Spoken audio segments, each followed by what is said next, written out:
Hi, I'm Gerald Ross, and I'm here today to show you a few tips on how to get a more swingy, jazzy sound into your ukulele playing. What we're going to do today is convert your open string chords to more jazzier, swingier, bluesier sounding chords, and try to get a little bit more of a swing type of rhythm into your playing. We're going to use this progression: C, A minor, D minor, and G7. Let's try that now. C, A minor, G minor, D7. Now this is the way you probably strum it right now.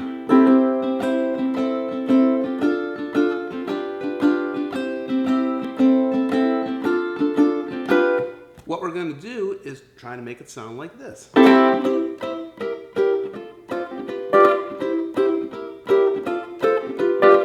Okay, how do we do that? What we do is we convert our open string chords to closed string chords.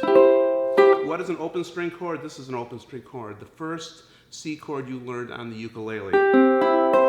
If you notice, you're only covering one string with your finger. You're covering the first string, 3rd fret. Strings number 2, 3, and 4 are open. The problem with open strings is that they ring forever until they naturally decay. See? They will just keep ringing. If you play a closed position chord, you have control over the sustain and how long you want the chord to ring. So we're going to use substitutions. We're going to take this basic pattern, and the first chord we're going to substitute is that C chord, that one note C chord. We're going to use a closed position bar C chord. The way you make this chord is you lay your index finger across the 3rd fret, you put your middle finger on the 3rd string, 4th fret, and you put your ring finger on the 4th string, 5th fret. Your pinky isn't doing anything, it's flying in the air. Now you're probably saying, I can't play bar chords, I don't have the strength to play bar chords. Yes, you do. The reason you feel you don't have the strength to play bar chords is probably because you're playing them incorrectly. Here's how you do it. Your index finger has 3 joints. You have joint number 1, joint number 2, and joint number 3. Do not use joint number 1 and 2 to make that bar across the 3rd fret. Bring your hand around and use joints number 2 and 3. You have much more leverage, much more control, and you get a cleaner sounding bar chord. So bring that hand around. That's our first chord, the G. Now we need a substitute for this A minor, another one string chord. You have 3 open strings. Strings 1, 2, and 3 are ringing. When I'm numbering my strings, string number 1 is towards the floor, string number 4 is towards your face. So on that A minor chord, you have strings 1, 2, and 3 just ringing. We need a better chord. We need a diminished chord. That's a diminished chord. Diminished chords just sound beautiful on the ukulele. They ring. The ukulele was made for diminished chords. Here's how you make the diminished chord. Put your pinky on the 1st string, 3rd fret. Put your middle finger on the 2nd string, 4. Put your ring finger on the 3rd string, 5. And put your index finger on the 4th string, 4. The way you know you're playing this chord correctly is if your index finger is on the 4th string, 4, and your pinky is on the 1st string, 5. Very tense, very feeling to the chord. It offers no rest. It has to go somewhere, which is perfect because we're in a chord progression. We want to go somewhere. So that's our second chord. Our third chord, we need a substitute for that. What is that? No, that's not it. It's a D minor. We need a substitute for the D minor. What we're going to do, this is so easy. What we're going to do is we're going to lay our ring finger across the 5th fret. So easy. Resist the urge to use your index finger. Why is that? Because if you use your ring finger, it'll bring you into the next chord a little easier.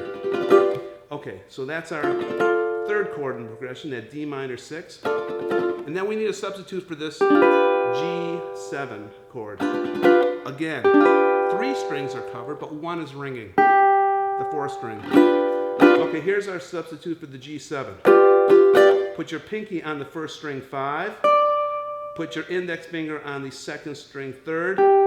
Middle finger on the, ring finger on the 3rd string, 5. and your middle finger on the 4-string 4. So your middle finger should be on the 4-string 4, and your pinky should be on the 1st-string 5. That's our G7. Okay, so our progression is this. G, then the diminished, minor to the G7. G, C sharp diminished. What is that? I don't know what that is. I can't talk and play at the same time. I'm sorry. But the way to get the rhythm sounding correctly is I strum, and as soon as I'm done strumming, I loosen up my grip with the left hand while maintaining the chord shape. Watch this. I strum down. I'm using all downstrokes. I'm not going like this. I'm not going up, down, up, down, up, down. I'm just using downstrokes. And after each strum, I release the pressure on my left hand while maintaining the chord shape. And what that does is it mutes the string, giving a much more percussive sound. I do it on every chord.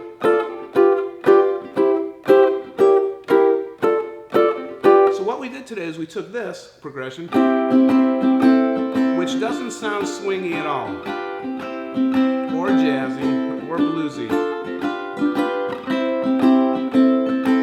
and we turned it into this.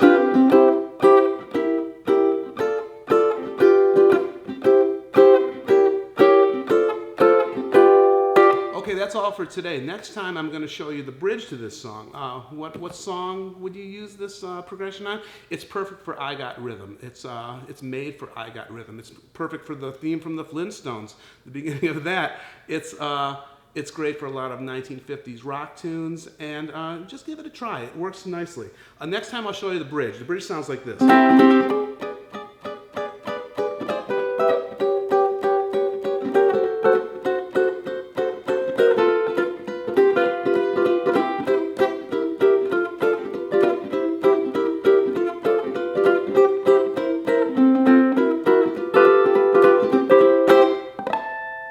Okay, see you next time.